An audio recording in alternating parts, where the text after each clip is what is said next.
Hi friends, ಎಲ್ರಿಗೂ ನಮಸ್ಕಾರ.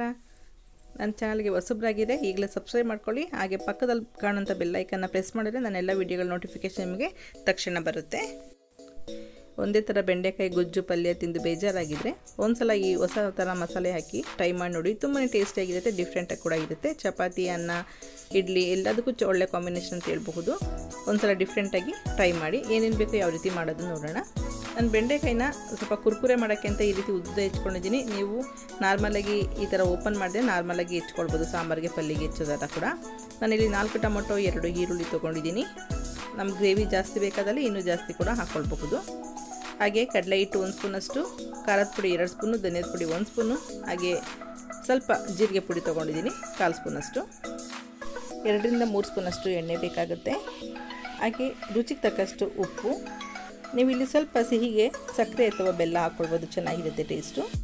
ನಾನಿಲ್ಲಿ ಒಗ್ಗರಣೆಗೆ ಸೋಂಪು 1/2 ಸ್ಪೂನಷ್ಟು, ಚಕ್ಕೆ 1 ಸಣ್ಣ ಪೀಸು, ಲವಂಗ 3, 1 ಏಲಕ್ಕಿ, 1 ಇಂಚಷ್ಟು ಶುಂಠಿ, ಹಾಗೆ ಪಲಾವ್ ಎಲೆ 1 ಅರ್ಧ, ಜೀರಿಗೆ 1/2 ಸ್ಪೂನಷ್ಟು, ಬೆಳ್ಳುಳ್ಳಿ 1 ಗೆಡ್ಡೆಯಷ್ಟು ಇಷ್ಟು ಹಾಕ್ಕೊಂಡು 1-2 ಸ್ಪೂನ್ ಎಣ್ಣೆ ಹಾಕ್ಕೊಂಡು ನಾವು ಮಸಾಲೆನ ಫ್ರೈ ಮಾಡ್ಕೋಬೇಕಾಗುತ್ತೆ.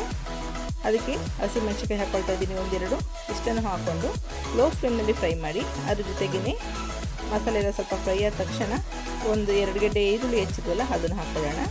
ಈ ಥರ ಮಸಾಲೆನ ಒಗ್ಗರಣೆ ಮಾಡಿಕೊಂಡು ಸ್ವಲ್ಪ ಫ್ರೈ ಮಾಡ್ಕೊಂಡು ರುಬ್ಬೋದ್ರಿಂದ ತುಂಬ ಚೆನ್ನಾಗಿರುತ್ತೆ ಅದು ಫ್ಲೇವರು. ಹಾಗೆ ಹೆಚ್ಚಿರೋಂಥ 3-4 ಟೊಮೊಟೊ ಕೂಡ ಹಾಕ್ಕೊಳ್ತಿದ್ದೀನಿ. ಅದು ಸ್ವಲ್ಪ ಸಿಪ್ಪೆ ಎಲ್ಲ ಬಿಟ್ಕೊಂಡು ಸ್ವಲ್ಪ ಸಾಫ್ಟ್ ಆಗೋಷ್ಟು ಬೇಯಿಸ್ಕೊಳ್ಳಿ. ಅದಕ್ಕೋಸ್ಕರ ಉಪ್ಪಿನಲ್ಲಿ ನಾನು ಉಪ್ಪು ಎಷ್ಟು ಬೇಕು ಗ್ರೇವಿಗೆ ಅಷ್ಟು ತೊಗೊಂಡು ಅದರ 10 ಭಾಗ ಮಾತ್ರ ನಾನು ಟೊಮೊಟೊಗೆ ಹಾಕ್ಕೊಳ್ತಾ ಇದ್ದೀನಿ. ಇಷ್ಟನ್ನು ಹಾಕ್ಕೊಂಡು 1-2 ನಿಮಿಷ ಫ್ರೈ ಮಾಡ್ಕೊಳ್ಳಿ. ಅದು ಫ್ರೈ ಆದ ನಂತರ ಒಂದು ಪ್ಲೇಟಿಗೆ ಹಾಕ್ಕೊಂಡು ಸ್ವಲ್ಪ ತಣ್ಣಗಾಗೋದಕ್ಕೆ ಬಿಡೋಣ. ತಣ್ಣಗಾದ ನಂತರ ಅದನ್ನು ರುಬ್ಕೊಳ್ಬೇಕಾಗುತ್ತೆ. ಅಷ್ಟರಲ್ಲಿ ನಾವು ಬೆಂಡೆಕಾಯಿನ ಫ್ರೈ ಮಾಡ್ಕೋಬೇಕಾಗುತ್ತೆ. ಬಾಣಲಿಗೆ 1 ಸ್ಪೂನಷ್ಟು ಎಣ್ಣೆ ಹಾಕ್ಕೊಂಡು 1/2 ಸ್ಪೂನಷ್ಟು ಜೀರಿಗೆ ಹಾಕ್ತಾಯಿದ್ದೀನಿ. ಫ್ಲೇವರ್ ತುಂಬ ಚೆನ್ನಾಗಿರುತ್ತೆ.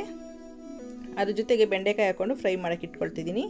ನೀವು ಬೆಂಡೆಕಾಯಿನ ಆವಾಗಲೇ ಹೇಳ್ದಂಗೆ ನೀವು ಉದ್ದುದ್ದ ಹೆಚ್ಕೊಂಡ್ರೆ ಚೆನ್ನಾಗಿರುತ್ತೆ. ನಾನು ಕುರ್ಕುರೆಗೆ ಅಂತ ಹೆಚ್ಚಿದ್ದು ಜಾಸ್ತಿ ಆಗಿತ್ತು, ಹಾಗಾಗಿ ನಾನು ಸ್ವಲ್ಪನ ಗ್ರೇವಿ ಮಾಡ್ಕೊಳ್ತಾ ಇದ್ದೀನಿ. ಇದನ್ನು ಸ್ವಲ್ಪ ಚೆನ್ನಾಗಿ ಫ್ರೈ ಮಾಡ್ಕೋಬೇಕಾಗುತ್ತೆ. ಕಲರ್ ಕೂಡ ಚೇಂಜ್ ಆಗುತ್ತೆ ಸ್ವಲ್ಪ, ಹಾಗೆ ಸಾಫ್ಟಾಗಿ ಬೇಗ ಚೆನ್ನಾಗಿ ಕೂಡ ಫ್ರೈ ಆಗುತ್ತೆ. ಇದು ಈ ರೀತಿ ಫ್ರೈ ಮಾಡೋದ್ರಿಂದ ಟೇಸ್ಟ್ ಕೂಡ ಚೆನ್ನಾಗಿರುತ್ತೆ, ಲೋಪಿ ಬರೋದಿಲ್ಲ.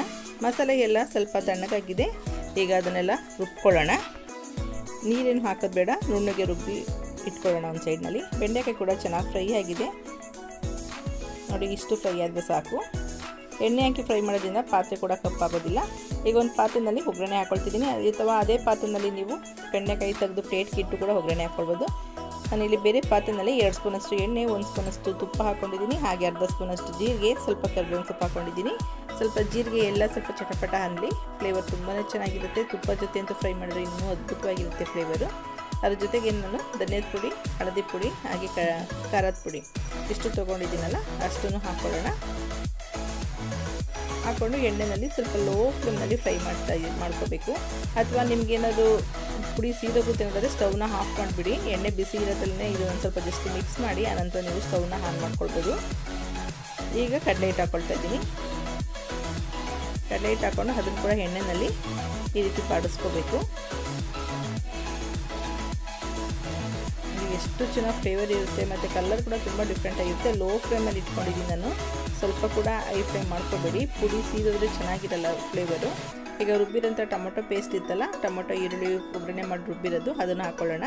ಅದನ್ನು ಹಾಕ್ಕೊಂಡು 1-2 ನಿಮಿಷ ಮಿಕ್ಸ್ ಮಾಡಿ ನಂತರ ನಿಮಗೆ ಎಷ್ಟು ಅದಕ್ಕೆ ಬೇಕಾಗುತ್ತೆ ಅಷ್ಟಕ್ಕೆ ನೀರು ಹಾಕ್ಕೊಳ್ಳಿ. ಬೆಂಡೆಕಾಯಿ ಕೂಡ ಫ್ರೈ ಮಾಡಿದ್ದೀವಿ, ಬೇಯೋದಕ್ಕೆ ತುಂಬ ಟೈಮ್ ತೊಗೊಳ್ಳಲ್ಲ.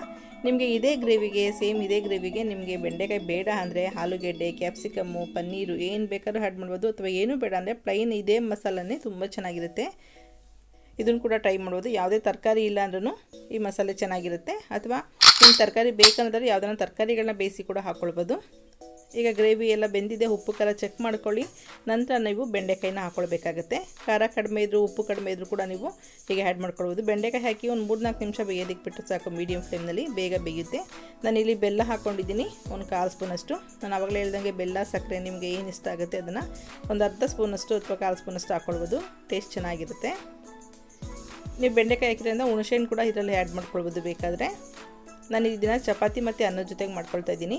ಕೊತ್ತಂಬರಿ ಸೊಪ್ಪು ಹಾಕಿದ್ರೆ ಗ್ರೇವಿ ರೆಡಿ. ಬೆಂಡೆಕಾಯಿ ಇದು ಡಿಫ್ರೆಂಟ್ ಆದಂಥ ಮಸಾಲೆ ರೆಡಿಯಾಗಿದೆ. ತುಂಬ ಡಿಫ್ರೆಂಟಾಗಿರುತ್ತೆ, ಟೇಸ್ಟ್ ತುಂಬ ಚೆನ್ನಾಗಿರುತ್ತೆ. ಬೆಂಡೆಕಾಯಿ ಇಲ್ಲದರೂ ಬರೀ ಅದೇ ಮಸಾಲೆ ಕೂಡ ತುಂಬ ಟೇಸ್ಟಿಯಾಗಿರುತ್ತೆ. ಇದು ಕಡಲೆ ಹಿಟ್ಟೆಲ್ಲ ಹಾಕಿರೋದ್ರಿಂದ ಸ್ವಲ್ಪ ಒಂದು 5 ನಿಮಿಷ ಬಿಟ್ಟು ಸಾಕು, ಸ್ವಲ್ಪ ಗಟ್ಟಿ ಆಗುತ್ತೆ. ಹಾಗಾಗಿ ನೋಡಿಕೊಂಡು ನೀವು ಯಾವ ಅದಕ್ಕೆ ಬೇಕಾದ ಅದಕ್ಕೆ ಹೆಚ್ಚಿಸ್ಕೊಳ್ಬೋದು. ತುಂಬ ಗಟ್ಟಿಯಾದರೂ ಕೂಡ ಸ್ವಲ್ಪ ಬಿಸಿನೀರು ಹಾಕ್ಕೊಂಡು ಹೆಚ್ಚಿಸ್ಕೊಳ್ಳಿ. ನೋಡಿರಲ್ಲ ಚಪಾತಿ ಜೊತೆಗೆ ಅಂತ ಒಳ್ಳೆ ಕಾಂಬಿನೇಷನ್ ಅಂತೇಳಿ. ಒಂದ್ಸಲ ಹೊಸ ರುಚಿನ ಟ್ರೈ ಮಾಡಿ ನೋಡಿ, ನಿಮಗೂ ಕೂಡ ಖಂಡಿತವಾಗ್ಲೂ ಇಷ್ಟ ಆಗುತ್ತೆ.